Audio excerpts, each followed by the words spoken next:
Pour ce qui concerne la RDC, les crimes qui nous interpellent sont a priori des crimes qui sont de l'ordre des crimes de guerre dans le cadre d'un conflit qui peut être qualifié de non international ou en partie international, et ensuite de crimes contre l'humanité. Mais ça, comme je dis, c'est juste une détermination a priori que nos enquêtes permettront d'affiner et de préciser. Pour ce qui concerne aussi l'étendue de la conflictualité, nous avons bien indiqué que notre priorité, c'est le nord-ouest, le nord-est, mais en fait, notre zone de compétence, qui est fondée sur la saisine de 2002 et non pas forcément sur la nouvelle saisine, en fait, nous interpelle sur l'entier territoire. Mais nous avons indiqué qu'en priorité, nous allons commencer par le nord-est.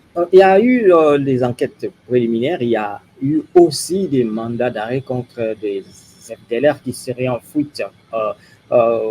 Quelle suite donnerez-vous à cela? Est-ce que vous avez le moyen pour le prendre? Oui, en fait, normalement, nos mandats d'arrêt, en vérité, tant qu'ils ne sont pas retirés, ils sont susceptibles d'être exécutés. Bon, maintenant, le succès de l'exécution dépend en fait de l'identification, de la localisation et de la coopération aussi des États par rapport en fait à l'endroit où se situe la personne. On ne peut pas en fait dire au grand public les efforts quotidiens qui sont faits, mais ce que je puis vous dire, c'est que chaque mandat d'arrêt dont nous avons demandé l'émission par les juges nous interpelle dans son exécution. Et peu importe le temps écoulé. Bon, de temps en temps, nous recevons des informations par rapport, par exemple, au décès de certains. Et ça aussi, parfois, la difficulté que nous avons, c'est de prouver, d'avoir les preuves concrètes du décès qui nous permettraient de retirer les mandats. Mais sinon, la recherche continue pour ceux qui sont encore en vie.